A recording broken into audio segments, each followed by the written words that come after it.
Anak nelayan pulang ke darat sambil membawa hasil tangkapan. Forum dibuka dengan hikmah, ilmu disebar penuh keinsafan.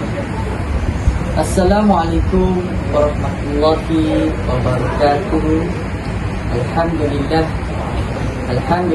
Rabbil alamin. Wassalatu wassalamu ala asyrafil anbiya'i wal mursalin wa ala alihi wa sahbihi ajma'in. Rabbi shrah li sadri wa yassir li amri wahlul 'uqdatam min lisani yafqahu qawli. Baiklah, Assalamualaikum warahmatullahi wabarakatuh dan salam sejahtera kepada semua hadirin yang hadir pada hari ini. Alhamdulillah, kita masih diberi peluang dan ruang untuk berkumpul pada hari yang mulia ini bagi membincangkan satu tajuk yang bagi saya ia sangat menarik, iaitu penghayatan sunnah Rasulullah SAW dalam kehidupan individu, dakwah dan kepimpinan negara. Sunnah Rasulullah SAW merupakan satu contoh yang terbaik yang patut kita ikuti dalam kehidupan seharian kita. Maka hari ini kita akan melihat bagaimana penghayatan sunnah ini dapat kita aplikasikan dalam kehidupan seharian kita, peranan dalam dakwah dan amalan dalam kepimpinan negara, serta kesannya sekiranya kita mengamalkan sunnah tersebut. Sebelum kita mulakan forum kita dengan lebih mendalam, izinkan saya untuk memperkenalkan diri saya dan para panelis kita pada hari ini. Baiklah, nama saya Wali Muhammad Aidil bin Muhammad Adili. Boleh panggil saya Aidil. Panel yang ada di sebelah kanan saya iaitu Al-Fadil Ustaz Muhammad Ahmad Adham bin Abdul Hamid. Beliau merupakan seorang pendakwah yang terkenal di media sosial. Apa khabar Ustaz hari ini? Alhamdulillah, saya sihat dan saya bersyukur kerana saya dapat datang dalam forum yang indah ini. Baiklah, di sebelah kanan Ustaz Ahmad pula, iaitu panel kedua kita pada hari ini, iaitu Dr. Amir Syazwan bin Azri. Dan menariknya, beliau merupakan pakar dalam bidang dakwah dan syariah di Universiti Malaya. Dan panel kita yang ketiga ini, iaitu Saudara Aman Haris bin Muhammad Azman. Beliau merupakan seorang pakar dalam kepimpinan dan politik Islam di negara kita. Apa khabar Doktor dan juga Saudara Aman? Khabar baik. Baiklah, nampaknya kita sudah pun, para hadirin sudah pun mengenali diri saya sebagai moderator pada hari ini dan juga panelis pertama, panelis kedua dan panelis ketiga. Tanpa melengahkan masa lagi, mari kita mulakan dengan pandangan umum daripada setiap panelis kita. Saya mulakan dengan Al-Fadil Ustaz Ahmad. Ustaz, bolehkah Ustaz menerangkan bagaimana sunnah Rasulullah ini boleh diaplikasikan dalam kehidupan seharian kita, Ustaz? Bismillahirrahmanirrahim. Alhamdulillahirabbil alamin. Wassalatu wassalamu ala asyrafil anbiya'i wal mursalin wa ala alihi wa sahbihi ajma'in. Rabbi shrah li sadri wa yassir li amri wahlul 'uqdatam min lisani yafqahu qawli. Terlebih dahulu saya mengucapkan terima kasih kepada Tuan Moderator atas soalan yang sebentar tadi, dan saya mengucapkan yang saya kasihi Dr. Amir dan Encik Aman. Okey, kita balik pada soalan. Pada hari ini kita melihat bahawa masyarakat sudah mengetahui apa itu sunnah yang telah diajarkan oleh Rasulullah SAW. Hal ini dikatakan demikian kerana urusan tersebut telah diajarkan yang telah dititik beratkan dalam masyarakat kita. Akan tetapi apabila kita ingin mengetahui maksud sunnah itu, kita pula seseorang itu mesti mengetahui perkara utama, iaitu apa yang dimasukkan sunnah, perkara utama yang dimasukkan dengan sunnah tersebut. Okey. Sunnah dari segi bahasa adalah jalan ataupun kehidupan yang membawa kepada kebahagiaan ataupun sebaliknya. Tetapi menurut ahli hadis mengatakan sunnah ini adalah perkara yang telah disandarkan kepada Nabi Muhammad, iaitu Nabi dengan kita, Nabi Muhammad SAW. Itu dari segi apa? Dari segi perkataan, perbuatan, takrir dan ucapan beliau. Okay. Kita berbalik pada soalan tadi, Tuan Moderator. Cara untuk kita mengaplikasikan sunnah ini dalam kehidupan seharian kita. Okay.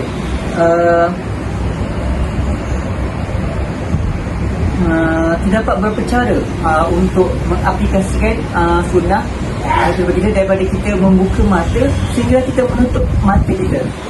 Yang pertama saya ingin mengatakan mengenai apabila kita sunnah apabila kita di dalam tandas. Okey. Sebelum kita masuk ke dalam tandas, kita perlu buat apa? Membaca doa. Kenapa kita perlu membaca doa? Sebab apa? Sebab dalam tandas tersebut mengenai syaitan rajim, dan kita apabila kita membaca doa, kita dapat menepis segala godaan dan tipu daya syaitan di dalam tandas tersebut. Apakah doa yang perlu kita baca? Iaitu Allahumma inni a'udzubika minal khubuthi wal khaba'is. Okey. Dalam perkara ini telah berdasarkan hadis Nabi SAW. Itu kenapa kita perlu membaca doa, iaitu sesungguhnya tandas itu bukan tempat syaitan yang selalu dikunjungi oleh para syaitan yang rajim. Maka hendaklah kamu membaca doa agar kamu dapat mengelakkan daripada gangguan syaitan. Okey. Selain itu, perkara yang selalu dilakukan oleh para muslimin ketika di dalam tandas, iaitu apa? Iaitu membuang air kecil ketika berdiri. Sedangkan perkara itu bukan tidak dibenarkan dalam Islam, tapi dia tidak elok dilakukan oleh para muslimin. Okay. Terdapat hadis daripada Aisyah radhiyallahu anha telah berkata bahawa sesiapa yang menceritakan kepada kamu bahawa Nabi Muhammad SAW membuang air kecil dalam keadaan berdiri, maka janganlah kamu membenarkan berita tersebut terus tersebar. Kerana Nabi Muhammad tidak pernah membuang air kecil sambil berdiri, sedangkan Nabi Muhammad membuang air kecil dalam keadaan duduk. Okay. Dalam kesihatan juga kita tidak kenapa kita tidak digalakkan kencing membuang air kecil ketika berdiri? Menurut kesihatan yang saya pernah mengkaji dan membacanya adalah apabila kita membuang air kecil ketika berdiri, kita akan mendapatkan kesihatan kita, sebab apabila kita kencing, air kecil itu akan kena pada pakaian kita, dan dia tidak sah membawa solat. Dalam kesihatan, apabila kita membuat air kecil ketika berdiri, air basuhan pada kemaluan kita tidak bersih, dan perkara tersebut boleh mendatangkan kemudaratan pada kita. Dan perkara yang mendatangkan kemudaratan, perkara yang tidak dibenarkan dalam Islam. Okey. Yang seterusnya adalah amalan yang perlu kita diterapkan dalam kehidupan sehari kita adalah amalan ketika kita ingin tidur. Okey. Kenapa saya ingin terapkan dalam amalan tidur ini? Sebab apa? Tidur adalah perkara yang selalu dilakukan oleh semua orang. Betul para panelis. Okey. Maka sebelum kita tidur, Rasulullah selalu mengambil wuduk sebelum tidur. hal ini telah dikatakan dalam hadis, iaitu menurut Al-Bara' bin Azim radhiyallahu anhu berkata daripada Rasulullah sallallahu alaihi wasallam bersabda, apabila kamu datang ke tempat pemandangan, adalah kamu berwuduk seperti wuduk solat, kemudian berbaring ke arah kanan dan berdoalah kepada Allah. Perkara ini dilakukan supaya kita dapat fitrah sekiranya kita mati dalam tidur. Wuduk dalam tidur ini memberikan banyak manfaat kepada kita. Yang pertama adalah kita dapat menjaga kesihatan kulit kita. Tengok macam Encik Ahmad, muka dia berseri-seri. Mungkin dia mengambil wuduk sebelum tidur. Saya amalkan. Kadang Okey. lupa. Maka sunnah Rasulullah ini bukan semata-mata dapat memperolehi pahala, tetapi dia dapat memanfaatkan dalam kehidupan kita seperti kesihatan kita. Okay. Sebelum kita tidur juga, kita dikehendaki memaafkan orang lain dan menghalalkan segala hutang orang yang menghutang kita. Hal ini dikatakan demikian kerana apabila kita memaafkan orang lain, kita dapat tidur dengan tenang, dan apabila kita mati, dosa-dosa kita akan dihapuskan.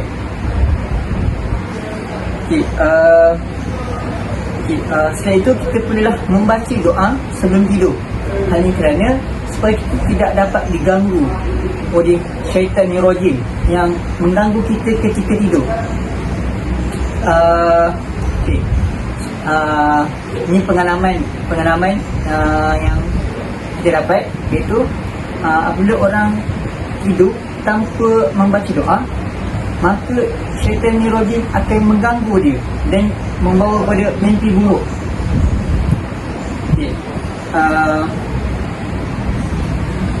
Kita juga dapat tidur dengan tenang apabila kita membaca doa sebelum tidur. Akhir sekali, kita dikehendaki apabila kita sudah membangun tidur, kita perlulah membaca doa selepas tidur. Saya nak tanya pada moderator kita lah, apa doa selepas tidur? Saya tak tahu, maafkan saya. Doa ketika tidur adalah kita tak cakap bahasa Arab, tak apa. Kita boleh cakap Alhamdulillah Rabbil Alamin. Kita bersyukur kepada Allah SWT kerana memberikan kita tidur yang tenang dan dapat membangkitkan kita untuk melakukan segala amalan dan ibadat kepada Allah SWT. Kenapa kita perlu mengucapkan syukur dan membaca doa? Supaya kita dapat mengucapkan terima kasih kepada Allah SWT atas nikmat tidur yang telah kita berikan. Yalah, kita dah kerja berapa jam pada waktu pagi, mesti kita nak tidur pada waktu malam dan rehat dan mendapat nikmat tidur itu. Saya rasa itu sahaja penerangan daripada saya mengenai penghayatan sunnah Rasulullah SAW dalam kehidupan seharian. Maka saya serahkan forum ini kepada moderator. Baiklah, ribuan terima kasih saya ucapkan kepada Ustaz Ammar atas penjelasan yang cukup menarik sebentar tadi. Dan saya juga mendapat satu ilmu ya para hadirin, iaitu doa sebelum tidur. Seperti saya biasanya mengamalkan sebelum saya tidur, saya mengucap 2 kalimah syahadat. Itu sajalah sekadar persiapan saya. Andai kata keesokannya saya sudah tidak bernyawa lagi. Alhamdulillah. Wallahu a'lam. Baiklah, memang benar terdapat pelbagai sunnah yang boleh diaplikasikan dalam kehidupan seharian kita. Seterusnya saya ingin bertanya kepada Dr. Amir, bagaimana sunnah Rasulullah dapat diaplikasikan dalam dakwah? Boleh doktor beri penjelasan atau kaitkan dengan lebih terperinci? Silakan. A'udzubillahi minasyaitonirrajim. Bismillahirrahmanirrahim. Alhamdulillahirabbil alamin. Wassalatu wassalamu ala asyrafil anbiya'i wal mursalin wa ala alihi wa sahbihi ajma'in. Rabbi shrah li sadri wa yassir li amri wahlul 'uqdatam min lisani yafqahu qawli. Okay, terima kasih kepada tuan moderator kerana memberi peluang pada saya untuk membahas tentang tajuk yang telah diberikan kepada saya.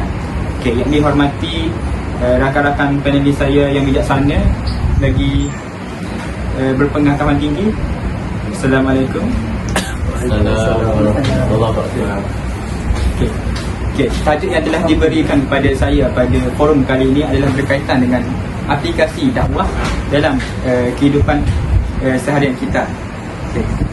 Ingin pada tajuk forum kali ini dia lebih kepada dakwah Rasulullah itu sendiri dalam aplikasi hidup kita. Okay, saya ingin menyatakan yang kita sedia maklum bahawa Rasulullah SAW telah melakukan dua jenis dakwah, iaitu secara sulit dan juga secara terang-terangan. Okay. Nanti saya akan terangkan lebih lanjut mengenai sejarah itu pada sesi yang kedua selepas nanti.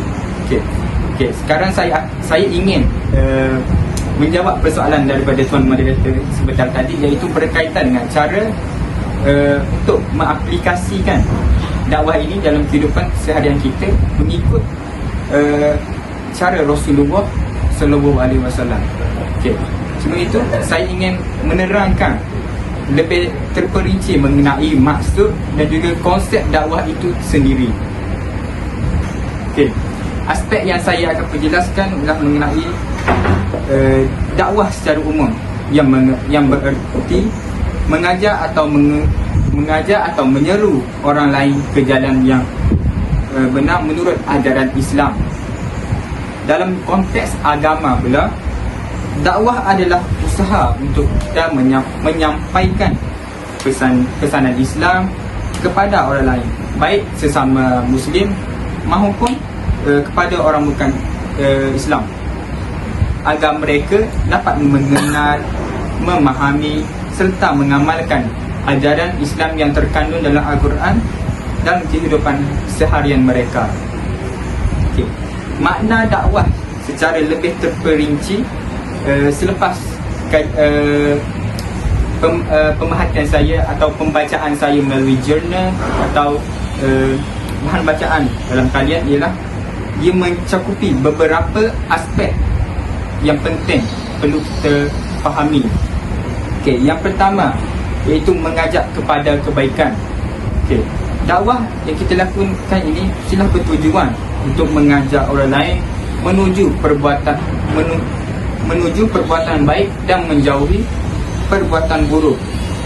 Perkara ini sejajar dengan konsep amar ma'ruf nahi munkar yang membawa maksud mengajak kebaikan kepada kebaikan dan mencegah kemungkaran. Okay.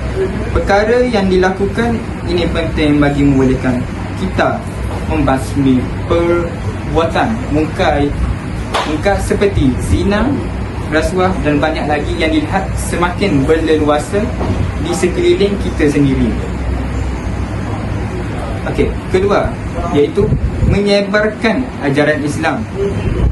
Dakwah juga meliputi usaha untuk menyebarkan ajaran yang terkandung dalam Al-Quran itu sendiri, termasuklah akidah yang dikenali sebagai keyakinan dan juga syariah yang merupakan hukum bagi kita sebagai orang Islam, dan juga akhlak iaitu etika dan juga moral yang ada pada diri kita sendiri.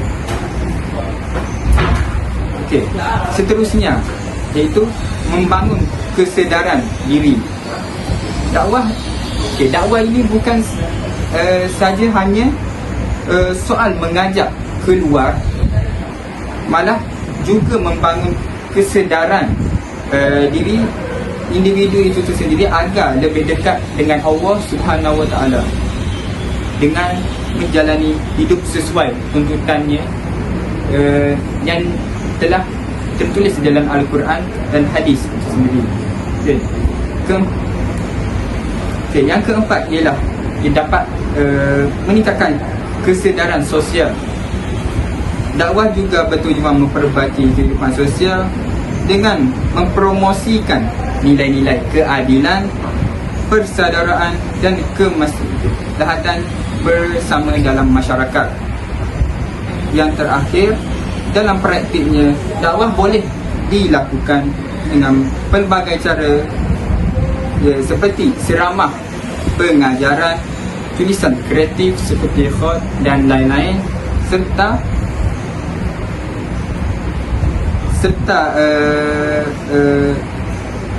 perbincangan berkumpulan. Ataupun kita boleh menunjukkan teladan kepada orang ramai dengan kepribadian kita yang baik. Okay. Seperti yang kita ketahui, kegiatan dakwah dalam kalangan masyarakat kini dilihat malah kumpulan dakwah yang dikenali sebagai tabligh dipandang serong oleh masyarakat kini. Ini berikutan kerana mereka menganggap ahli tabligh yang telah berkahwin seolah-olah mengabaikan tanggungjawab beliau sebagai seorang suami maupun bapa kerana meninggalkan rumah untuk dalam tempoh masa yang lama. Okay.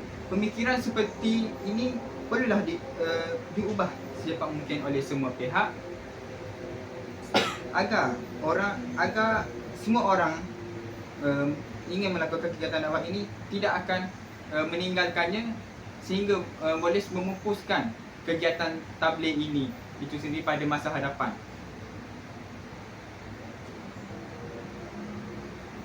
Okay. Seterusnya, Allah SWT sangat menyeru semua muslimin serta muslimat meneruskan perjuangan dakwah Rasulullah SAW dalam ayat yang telah diturunkan oleh Allah SWT untuk menunjukkan penegasan terhadap perbuatan dakwah ini. Okay. Firman Allah di dalam surah An-Nahl ayat 125 yang bermaksud, serulah manusia kepada jalan Tuhanmu dengan hikmah dan pelajaran yang baik, dan bantahlah mereka dengan cara yang terbaik. Berkasih sayang antara satu sama lain dalam menyampaikan dakwah adalah salah satu tuntutan dan akan memberi kesan positif kepada mereka yang mendengar. Okay.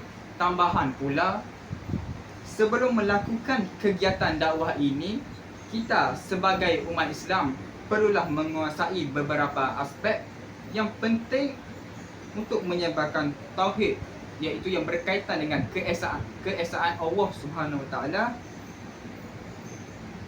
dan mengajak umat Islam untuk menjalankan perintah Allah Subhanahu Wa Taala serta menjauhi semua larangannya.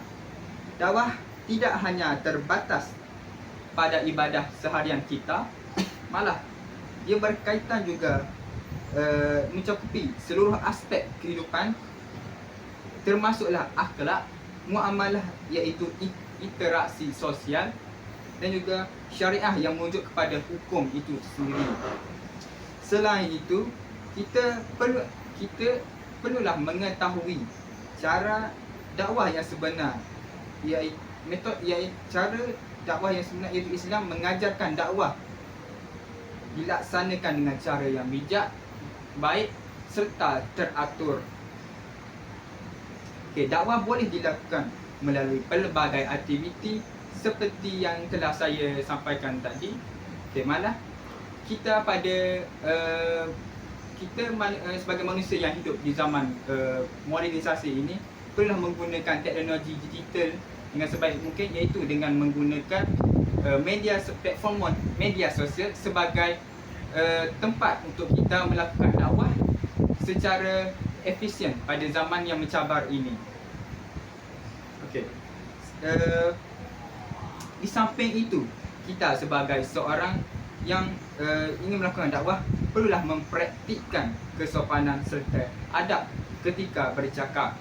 Dalam menyampaikan dakwah, adab atau etika sangat ditekankan oleh Rasulullah SAW ketika baginda melakukan dakwah.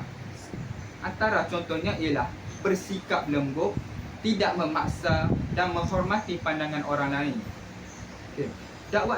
dakwah juga harus dilakukan dengan penuh kesabaran dan penuh kasih sayang. Okey.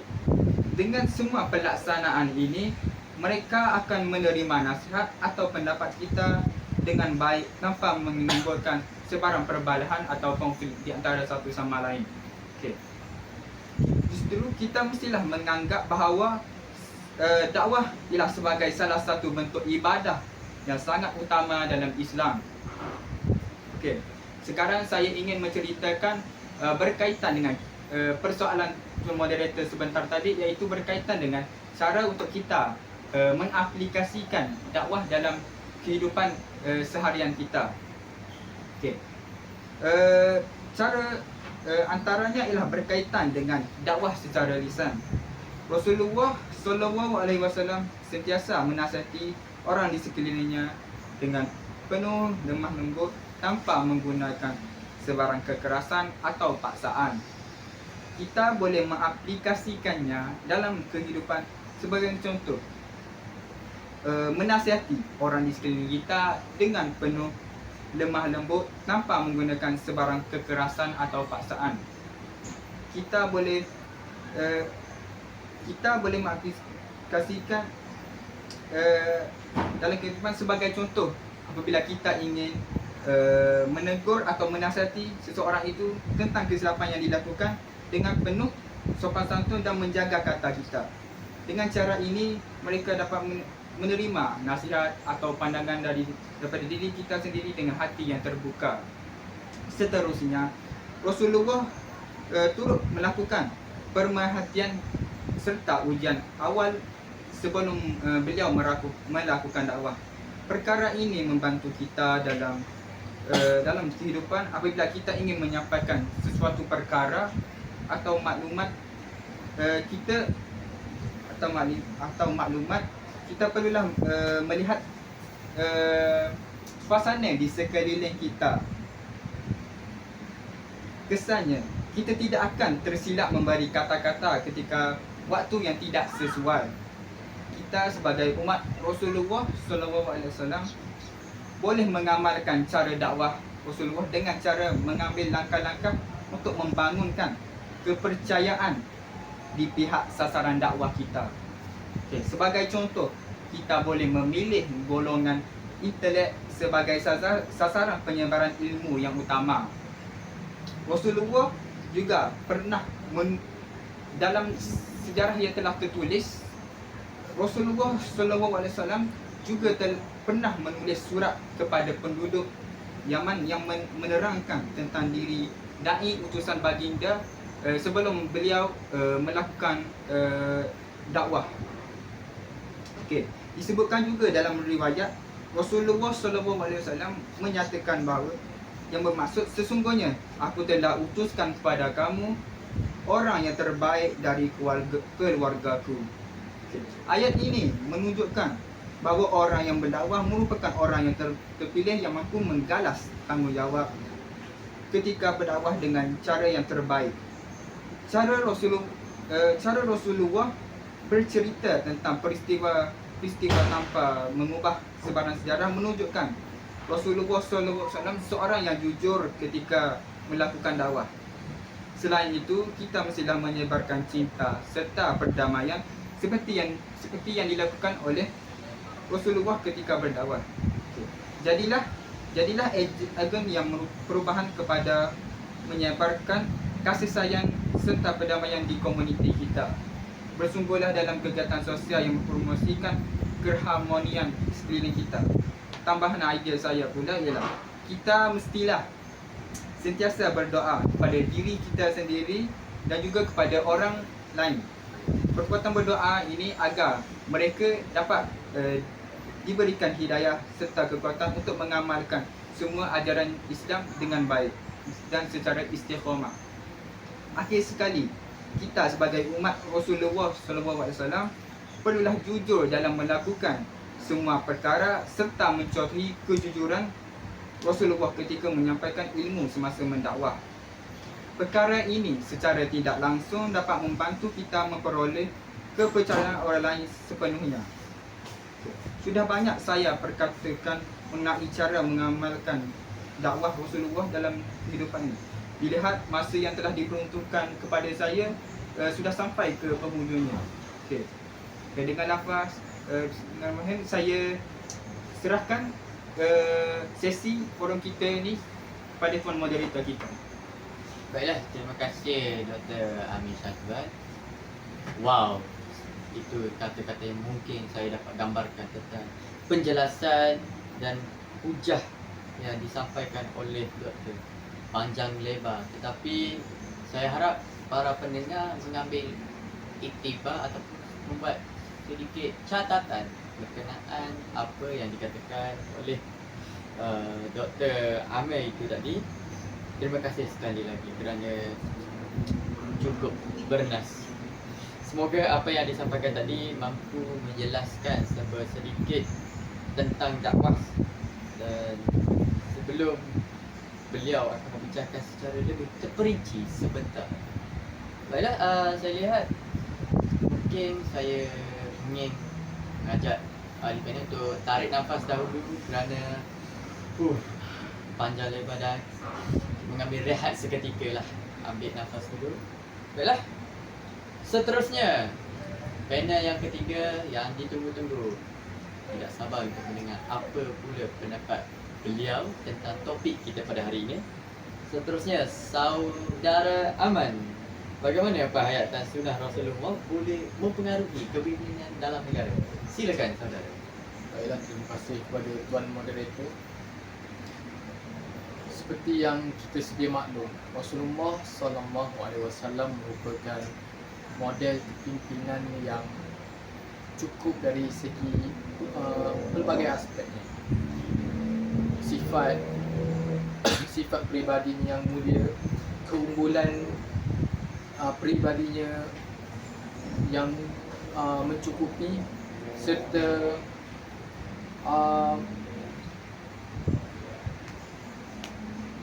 mencukupi dan yang perlu perlu dijadikan contoh kepada masyarakat kini. Rasulullah SAW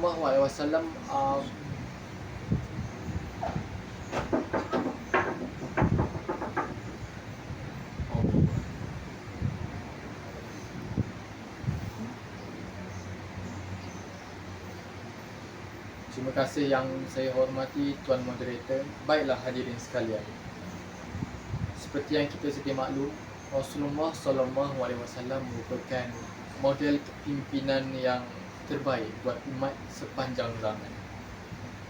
Dengan kesempurnaan sifatnya dan kepribadian unggul beliau yang merangkumi aspek duniawi dan ukhrawi, sudah semestinya Rasulullah SAW ini menjadi panduan yang terbaik buat umat akhir zaman layaknya kita semua. Baiklah, selari dengan ajaran Islam yang dibawa oleh baginda Rasulullah SAW sejak ribuan tahun dahulu, pimpinan yang terbaik datang daripada seorang pemimpin yang mempunyai sifat-sifat layaknya Rasulullah SAW. Pada pendapat saya, ini pendapat peribadi, pada pendapat saya, pemimpin adalah cerminan kepada negara. Sekiranya pemimpin itu membawa negaranya ke arah kebaikan, maka kesejahteraan rakyat, merdekanya tanah negaranya dan kemakmuran negara pasti dapat dicapai. Namun sebaliknya, jika pemimpinnya membawa negaranya ke arah kemusnahan, maka hiruk pikuklah bandanya dan maksiat, zina, bahkan perkara-perkara yang buruk pasti akan tersebar luas dengan hanya masa yang sebentar saja. Namun begitu, bagi kita manusia yang berpegang kepada ajaran Islam, perkara-perkara yang sebentar tadilah yang ingin kita elakkan. Dan bagi saya, pandangan saya, antara langkah untuk kita mengelak daripada berlakunya perkara-perkara yang buruk dan negatif itu adalah dengan mengamalkan sikap Rasulullah sallallahu alaihi wasallam. Saya mengingat pesanan terakhir daripada baginda Rasulullah sallallahu alaihi wasallam yang mengatakan bahawa baginda meninggalkan kita dua perkara, iaitu Al-Quran dan Al-Sunnah. Sunnah yang diamalkan oleh baginda dan kini diamalkan juga oleh kita, dan Al-Quran yang merupakan kalam Allah serta mukjizat Nabi Muhammad sallallahu alaihi wasallam yang kekal sehingga hari ini, dan kesahihannya, keasliannya dijaga oleh Allah sallallahu alaihi wasallam sehingga hari ini menjadi panduan bagi kita. Dan dalam Al-Quran dinyatakan dalam surah Al-Imran ayat 103 yang berbunyi, maka berpegang teguhlah kepada tali Allah dan janganlah kamu berpecah belah. Dalam konteks ayat ini dinyatakan kepada umat Islam pada hari ini, di mana Al-Quran menyeru umatnya untuk berpegang kepada hal-hal yang dipercayai oleh agama, iaitu Al-Quran dan Al-Sunnah, baik dalam segala aspek kehidupan, baik dalam bidang politik, ekonomi, sosial, jual beli, dari segi aspek, dari segi kekeluargaannya dan banyak lagi. Perkara-perkara inilah yang perlu dirujuk dalam Al-Quran dan As-Sunnah. Jadi berbalik kepada tajuk perbahasan saya pada hari ini, iaitu amalan Rasulullah dalam kepimpinan negara. Jadi antara contoh pimpinan ataupun sunnah dan amalan Rasulullah sallallahu alaihi wasallam dalam mentadbir negara, yang pertama adalah sifat adil. Pernah diceritakan pada zaman Rasulullah sallallahu alaihi wasallam ketika beliau memimpin negara, beliau pernah menjatuhkan hukuman hudud. Seperti mana yang kita tahu, hudud merupakan hukuman yang wajib dilaksanakan bagi menunaikan dan menegakkan hak Allah. Jadi pernah diceritakan dalam satu peristiwa di mana ada seorang perempuan yang mencuri. Lalu baginda menghukum perempuan itu dengan menjatuhkan hukuman hudud, di mana dinyatakan dalam hukuman hudud, hukuman bagi seseorang yang mencuri adalah dipotongnya kedua-dua belah tangan. Di hukuman itu terus dilaksanakan walaupun terdapat tentangan daripada pihak keluarga wanita tersebut, namun Rasulullah SAW tetap melakukan hal tersebut kerana ingin menegakkan hak Allah. Jadi di sini terlihatlah bahawa sifat adilnya Rasulullah SAW ini tidak terlihat pada mulutnya sahaja, namun kita dapat dilihat dan dibuktikan oleh Rasulullah SAW itu sendiri daripada tindakan beliau yang mengambil keputusan untuk menjatuhkan hukuman tanpa mengira jantina, jawatan dan kasta. Jadi bagi saya, amalan ataupun lebih tepatnya kita kata sifat yang diamalkan oleh Rasulullah inilah yang perlu diterapkan dalam kepimpinan kita pada hari ini. Dan seterusnya, jika kita lihat dari aspek yang lain, Rasulullah SAW mengamalkan sikap tanggungjawab, simpati, empati dan sebagainya. Sebagai contoh, pernah diceritakan bahawa Rasulullah SAW ini ketika zaman pemerintahannya, beliau pernah memberikan seguni gandum dan juga kurma kepada orang Arab Badui yang datang bermusafir di negeri baginda. Baginda Rasulullah SAW memberi seguni gandum dan kurma itu tanpa rasa ragu-ragu serta rasa pilih kasih. Jadi di sini telah menunjukkan dan membuktikan bahawa Rasulullah SAW ini telah melayani rakyat baginda serta telah menjalankan tanggungjawab baginda untuk memastikan kebajikan rakyatnya terjaga dan jauh dari erti kata kelaparan, kemiskinan, kesengsaraan dan sebagainya. Jadi perkara inilah dan elemen inilah sebenarnya yang perlu diterapkan dalam pemimpin kita pada hari ini, khususnya negara kita, negara Malaysia. Sebenarnya negara Malaysia ataupun pemimpin-pemimpin di negara Malaysia sebenarnya telah mengamalkan elemen ataupun sifat-sifat ini sebagai contoh. Pada tahun ini saja telah banyak bantuan-bantuan yang diberikan, khususnya dari segi keuangan, bantuan awal persekolahan, bantuan sara hidup dan juga dijangkau dari segi bidang yang lain seperti bidang pertanian.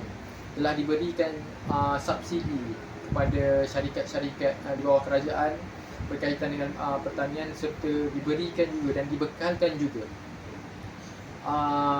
baja ataupun anak benih kepada petani-petani di Malaysia. Dan suka untuk saya kaitkan perkara-perkara ini dengan situasi kita sekarang sebagai seorang pelajar. Baru-baru ini pada Belanjawan 2025 telah dinyatakan bahawa allow ataupun bantuan kepada para pelajar yang belajar di Institut Pendidikan Guru Malaysia telah dinaikkan sebanyak RM100. Jadi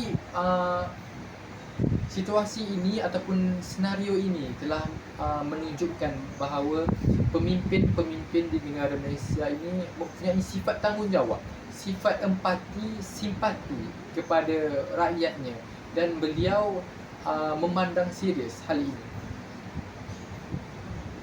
Dengan situasi yang sekarang di mana para pelajar perlu menghadapi ekonomi yang sedikit keras, kita kata, dengan ekonomi yang keadaan ekonomi yang sedang membangun. Jadi ini sebenarnya membebankan pelajar khususnya dari segi keuangan. Jadi dengan bantuan ini telah menunjukkan bahawa sifat-sifat yang ada pada Rasulullah SAW ini sebenarnya telah tertanam di dalam diri pemimpin-pemimpin di negara Malaysia. Jadi jikalau kita hendak menyatakan kalau perkara ini tidak disemai, maka jauhlah dari perkataan itu sebenarnya, kerana perkara ataupun sifat ini telah disemai ataupun telah tertanam di dalam diri pemimpin di negara Malaysia.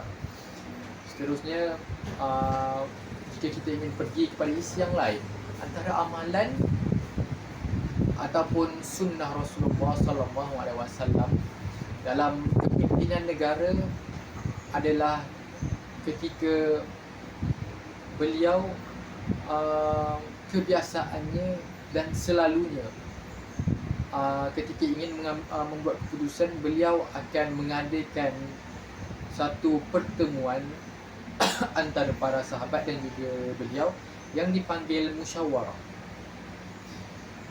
Jadi musyawarah ini, jika kita berbalik dalam bahasa Melayu, perkataan ini dipanggil sebagai mesyuarat. Kedua-dua perkataan ini mempunyai perkataan yang berbeza, namun konsepnya adalah sama, di mana semua pemimpin berada di dalam satu ruangan dan membincangkan isu-isu berkenaan dengan hal-hal kenegaraan dan sebagainya. Jadi perkara seperti bermusyawarah ataupun bermusyawarah ini sebenarnya masih diamalkan dan masih diamalkan dan sedang diamalkan oleh pemimpin-pemimpin di negara Malaysia khususnya. Hal ini boleh kita katakan hal yang amat membanggakan kerana kehidupan sunnah ini masih berkekalan walaupun sudah menjejak usia beribu-ribu tahun. Dan jika kita kembali kepada asas agama Islam, iaitu Islam bersifat alamiah dan syumuliyah, iaitu Islam ini tidak terikat dengan masa, tempat dan zaman, dan Islam ini lengkap dalam segala hal. Jadi hal ini merupakan rentetan daripada sunnah Rasulullah SAW, kemudian dibawanya sehingga ke hari ini. Sebagai contoh, di negara Malaysia seorang Perdana Menteri mempunyai kuasa untuk membuat keputusan sendiri. Namun sebaliknya, Perdana Menteri kita ataupun pemimpin negara kita masih ingin bermesyuarat ataupun bermusyawarah untuk mendengar pendapat-pendapat daripada ahli pemimpin yang lain bagi menangani sesuatu isu dengan langkah yang lebih efektif dan drastis kesannya. Jadi di sini terbuktilah bahawa sebenarnya sunnah Rasulullah ini dalam masa yang sama mampu untuk meningkatkan ataupun memperbaiki keadaan ataupun ekonomi negara, bahkan dalam politik pun. Bahkan jika kita melihat sebenarnya dengan mengamalkan sunnah-sunnah yang diajarkan oleh Rasulullah SAW, sebenarnya mampu membentuk satu negara yang mampu meletakkan kedudukan negara itu sendiri ke tahap yang bitara. Jadi saya rasa penghayatan dan pengamalan sunnah Rasulullah ini patut, wajar dan wajib disemai dalam setiap pemimpin di negara-negara di dunia ini bagi melahirkan satu dunia yang aman dan damai. Jadi saya rasa itu saja perbahasan saya mengenai tajuk saya, iaitu amalan Rasulullah SAW dalam kepimpinan negara. Jadi saya serahkan perbincangan forum kita pada hari ini kepada Tuan Moderator. Terima kasih. Baiklah, terima kasih kepada saudara Amal. Saya kata-kata seperti biasa, panjang lebar, tapi pastikan anda mengambil manfaat daripada apa yang disampaikan. Begitu padat dengan pelbagai uraian yang disampaikan oleh saudara Ain, saudara Aman. Baiklah, para panel sekalian, sebentar tadi kita telah mendengar kupasan daripada setiap isi yang sungguh bernas dan bermanfaat daripada setiap panel yang mengikut bahagian masing-masing.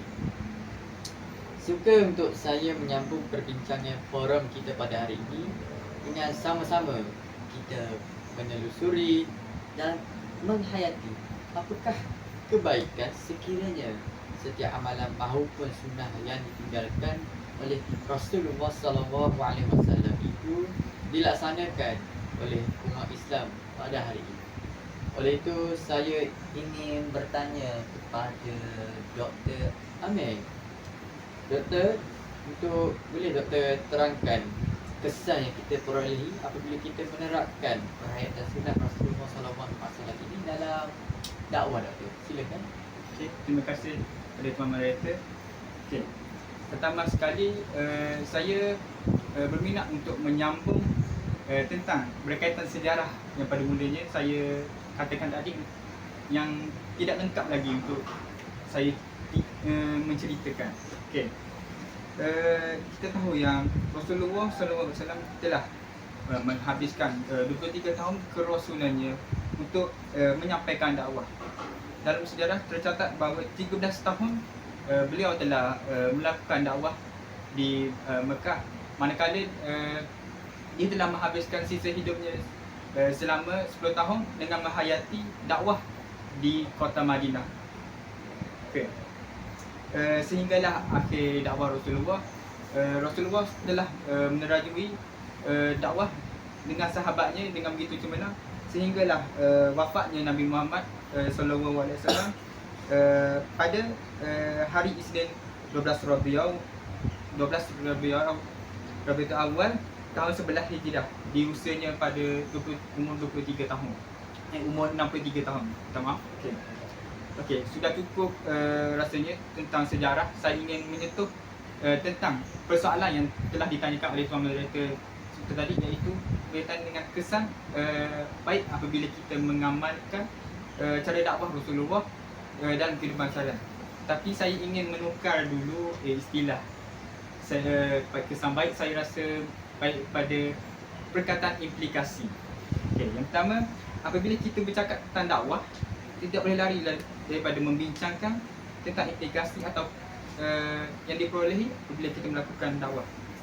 Okey. Dakwah turut memberikan implikasi yang baik apabila kita mengamalnya pada kehidupan seharian kita.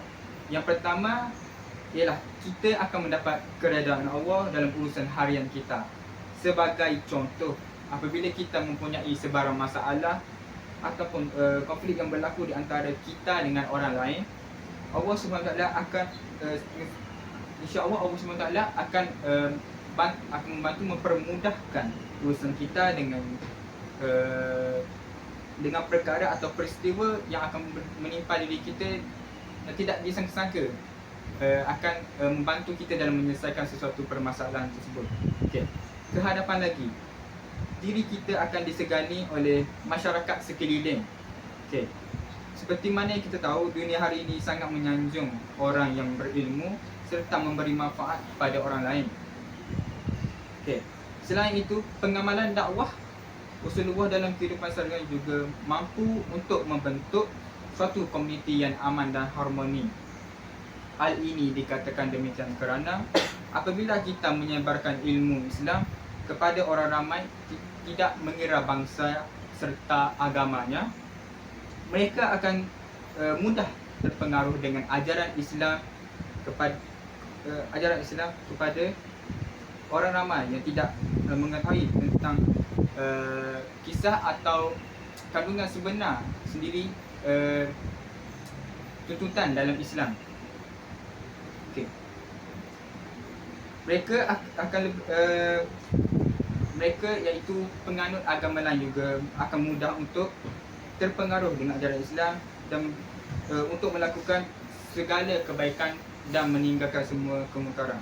Perkara ini secara tidak langsung dapat membanteras masalah sosial yang dilihat semakin kritikal dalam kalangan masyarakat hari ini. Tambahan untuk istilah lain, kita akan dapat menambah ilmu dalam diri kita dan secara tidak langsung kita juga dapat mendalami sesuatu perkara yang diselipkan dalam dakwah kita. Kita juga sudah sedia maklum yang Rasulullah SAW telah melakukan dakwah secara terang-terangan dan juga secara sulit yang telah saya ceritakan tadi mengenai sejarahnya. Okey, hal ini menunjukkan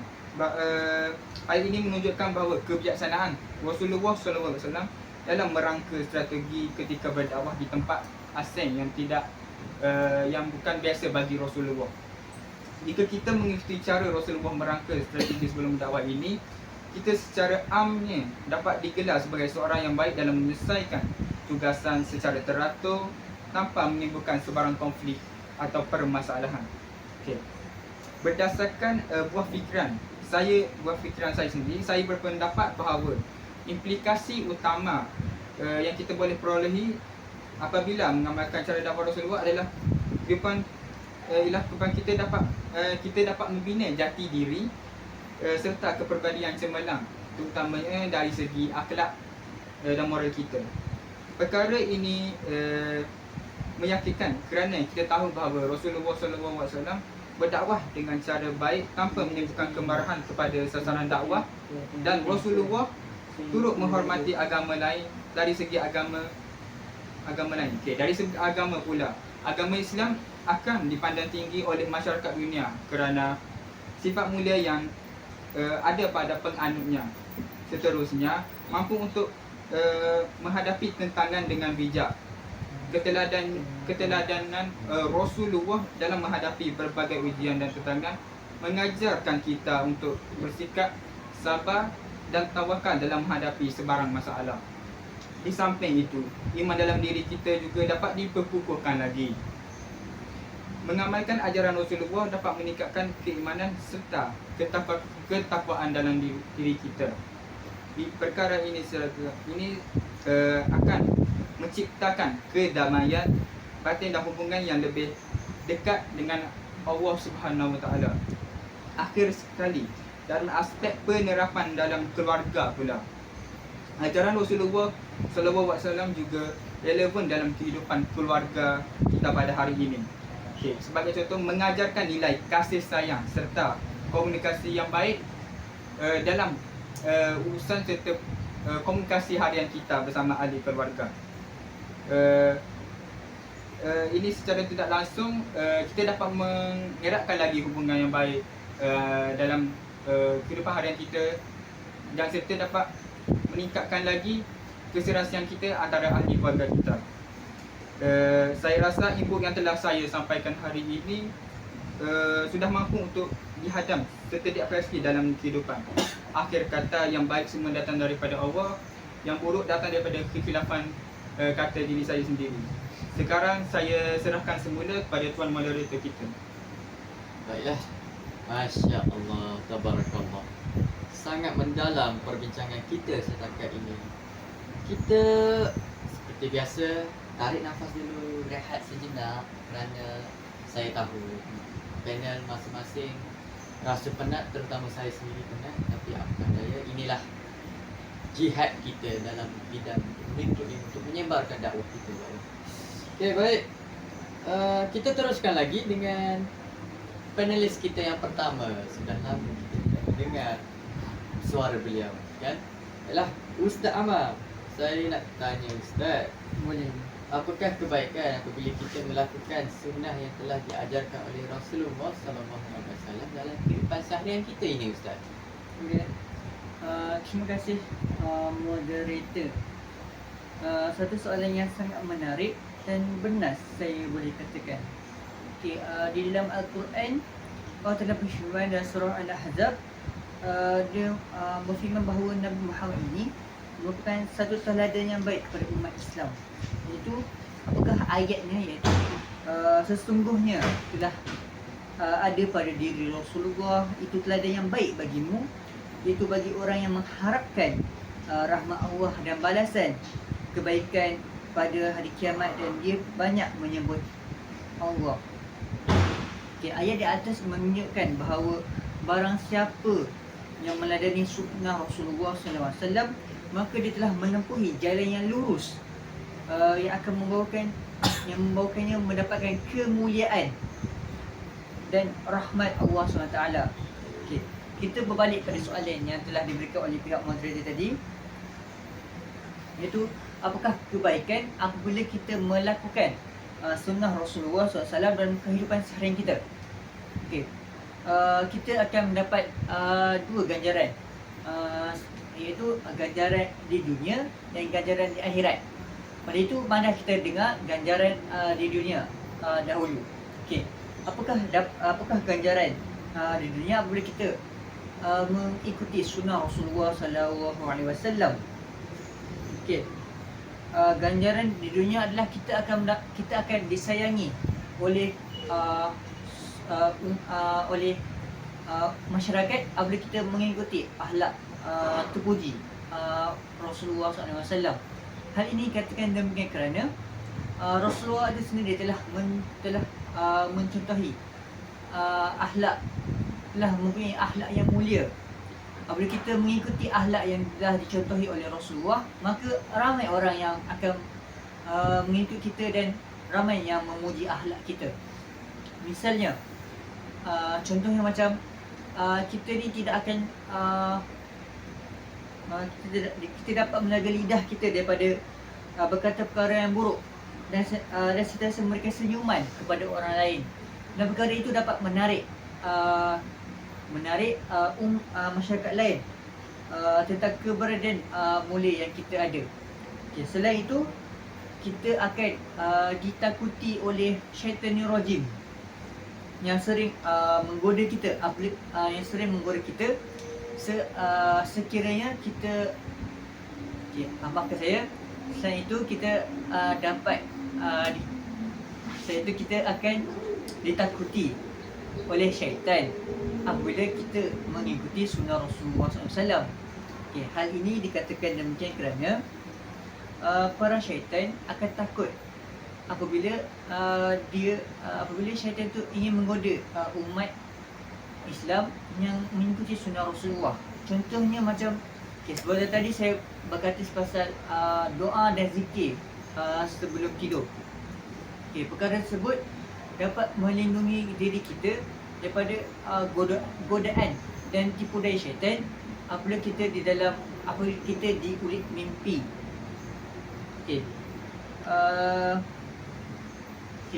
Contoh selain itu, kita boleh membacakan ayatul kursi yang dapat kita tahu bahawa ayat kursi ini dapat menjadi pendinding kita,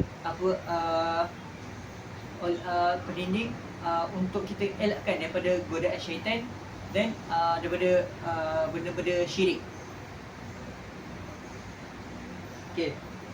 Bukan itu sahaja, apabila kita mengamalkan sunnah Rasulullah yang menekankan akhlak yang mulia seperti sabar, rendah hati dan ikhlas, kita dapat menghilangkan ruang bagi syaitan untuk mempengaruhi kita. Syaitan juga suka untuk menanamkan sifat malas, hasad dengki dan sombong apabila kita mengamalkan sunnah Rasulullah SAW. Seterusnya, ganjaran di akhirat pula. Ganjaran yang kita akan perolehi di akhirat ialah kita akan dapat syafaat daripada Rasulullah SAW. Dekat sini semua ingin mendapatkan syafaat daripada Rasulullah. Maka oleh itu kita perlulah mengikuti sunnah Rasulullah SAW. Apakah yang selain itu, apakah yang dimaksudkan dengan syafaat?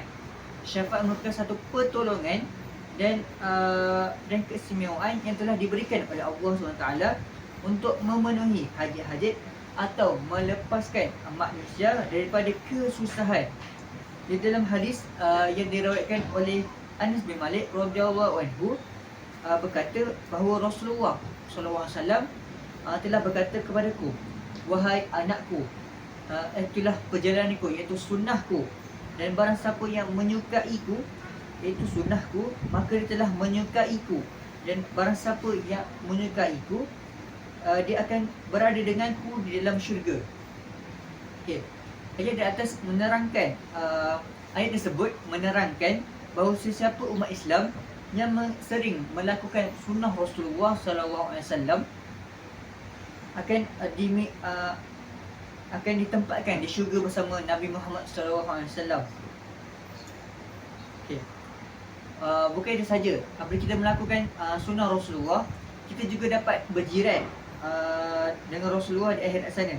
Siapa sahaja yang saya ingin bertanyakan kepada hadirin yang ada, siapa yang tak nak dapat berjiran dan mendapat syafaat daripada Rasulullah kan? Di samping itu, terdapat beberapa kesan baik dari segi kesihatan apabila kita mengikuti sunnah Rasulullah. Contohnya dari segi kesihatan, iaitu kita dapat apabila kita mencontohi sunnah Rasul seperti kita mengambil madu, kita dapat mengelakkan daripada kanser dan ulcer perut apabila kita mengambil madu tersebut. Hal ini kerana madu tersebut iaitu makanan sunnah Rasulullah. Dia madu tersebut boleh menghilangkan, mencegah sel kanser daripada terus merebak. Dalam hadis riwayat oleh Aisyah radhiyallahu anha berkata bahawa Rasulullah dahulu menyukai manis-manisan dan juga madu. maka madu tu juga merupakan sunnah yang sangat mudah untuk kita perolehi. Okey. Selain itu, kesan baik sunnah Rasulullah ini dapat membantu kita menurunkan berat badan dan meningkatkan fungsi otak. Okey. Macam mana kita nak menurunkan berat badan dan memfokuskan otak kita? Dengan cara yang paling mudah kita sering lakukan, iaitu berpuasa Isnin dan Khamis. Okey, kenapa Rasulullah mengajarkan kita untuk berpuasa Isnin dan Khamis? Sebab apa? Puasa tersebut bukan amalan sunat, dia merupakan membawa kepada sunnah dan membawa kepada keberkatan. Bahkan bukan mendapat pahala juga, dia mendapat menyihatkan tubuh badan kita. Kerana puasa itu kita perlu bertahan lapar dan dahaga selama lebih daripada 10 jam. Okey. Oleh itu, amalan sunat ini dapat memberikan banyak manfaat kepada kita sama ada di dunia dan di akhirat. Oleh itu, saya mengajak kepada orang ramai untuk mengikuti sunnah Rasulullah SAW supaya hidup mendapat keberkatan daripada Allah SWT. Saya serahkan rancangan ini kepada moderator. Masya Allah, Allahu Akbar. Sungguh bernas penjelasan yang telah diberikan oleh Ustaz Ahmad.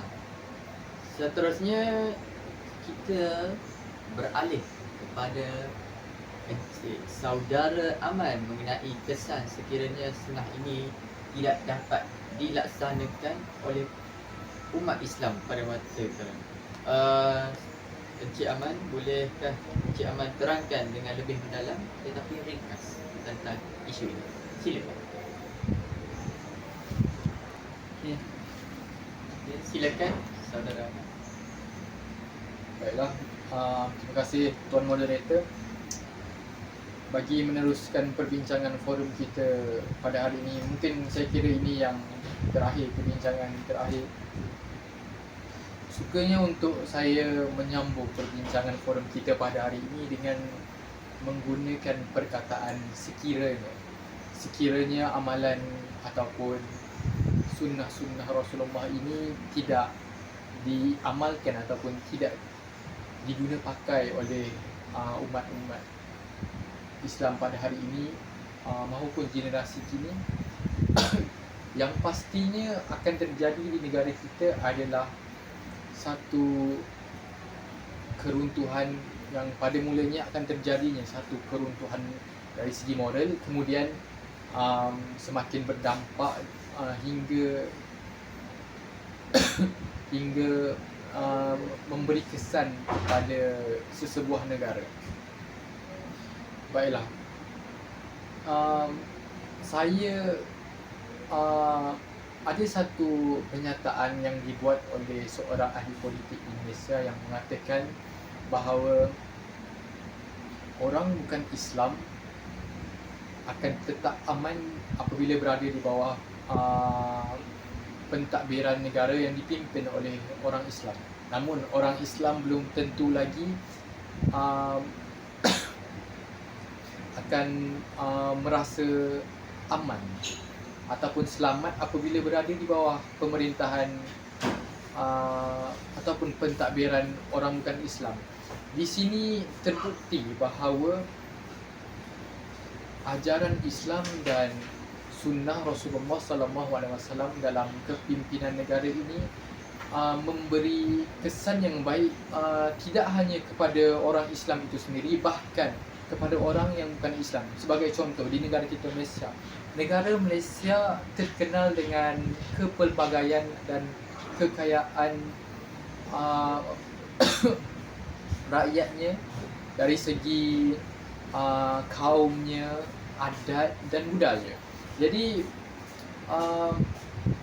apabila amalan dan sunnah-sunnah Rasulullah dalam kepimpinan negara ini tidak diamalkan, sudah pastinya yang pertama adalah kesengsaraan rakyat,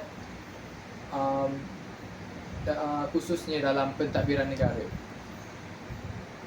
Sebagai contoh, kita melihat contoh daripada situasi dunia kini. Kita melihat etnik orang Cina di etnik Uyghur di negara Cina, di mana mereka ditindas dan diberikan layanan yang tidak berberi kemanusiaan langsung oleh kerajaan mereka sendiri. Walhal mereka ini sebenarnya merupakan rakyat, merupakan sebahagian rakyat yang mentaati dan setia terhadap negaranya, namun diberikan layanan yang tidak sepatutnya mereka perolehi. Ini disebabkan gelaran ataupun agama mereka, iaitu agama Islam. Dan di sini terbukti bahawa kata-kata ataupun perkataan yang keluar dari bibir seorang ahli politik di Malaysia itu benar. Kemudian kita lihat pada situasi negara ataupun situasi dunia kini, di mana yang tular yang sedang dan pernah tular, bahawa peperangan antara negara Palestin dan juga Israel, Zionis Israel. Jadi ini merupakan salah satu penyiksaan secara terang-terangan, di mana umat Islam khususnya diseksa, dibunuh secara kejam dan orang kata diseksa lah, dan dibunuh secara kejam dan diperlihatkan secara terang-terangan, khususnya di media sosial, di berita dan sebagainya. Jadi sebenarnya ini sudah merupakan satu jenayah global, sudah melibatkan hingga ke tahap global yang melibatkan semua negara. Jadi di sini terbuktilah bahawa apabila tiadanya amalan ataupun sunnah Rasulullah SAW dalam pentadbiran negara ataupun kepimpinan sesuatu negara, ini akan mewujudkan satu negara yang tidak aman dan sejahtera rakyatnya. Kemakmuran langsung tidak dapat dirasai di tanah tersebut, dan pada akhirnya akan mewujudkan satu kemusnahan di sesuatu negara tersebut. Saya rasa itu saja perbahasan saya pada hari ini. Jadi saya serahkan kepada Tuan Moderator. Terima kasih. Baiklah, terima kasih diucapkan kepada saudara Aman atas penjelasan yang terakhir yang saya boleh katakan tentang sunnah Rasulullah. Alhamdulillah, kita telah sampai ke penghujung forum yang penuh dengan perbincangan yang sangat bermakna. Sepanjang forum ini kita telah membincangkan bagaimana sunnah Rasulullah bukan sahaja penting dalam bentuk kehidupan individu yang lebih baik, tetapi juga dalam menjalankan dakwah dan memimpin sesebuah organisasi. Kita telah mendengar pandangan daripada para panelis yang berwibawa mengenai bagaimana kita boleh mengaplikasikan sunnah dalam kehidupan moden ini, serta cabaran dan penyelesaian yang dihadapi. Saya yakin jika kita semua mengamalkan apa yang telah kita bincangkan hari ini, kita dapat melahirkan individu, pendakwah dan pemimpin yang berpegang teguh kepada nilai-nilai Islam yang sebenar dan mampu membawa perubahan yang positif kepada masyarakat dan negara. Dengan ini saya dengan ikhlas ingin mengucapkan jutaan terima kasih yang tidak terhingga kepada para panelis kita dan juga para hadirin kerana sudi menonton forum kita pada hari ini, dan para panelis yang sudi berkongsi ilmu dan pandangan yang sangat berharga. Dan semoga perbincangan kita pada hari ini mendapat keredaan Allah Subhanahu Wa Taala dan menjadi titik tolak untuk kita menghayati sunnah Rasulullah SAW dengan lebih mendalam dalam kehidupan kita seharian. Sekian sahaja forum kami pada hari ini. Semoga kita semua berada dalam rahmat Allah Subhanahu Wa Taala dan lindungannya. Dengan itu saya akhiri dengan lafaz wabillahi taufiq wal hidayah. Wassalamualaikum warahmatullahi wabarakatuh. Waalaikumsalam warahmatullahi Terima kasih semua. Terima kasih Ustazah yang tengok. Sila bagi makan banyak.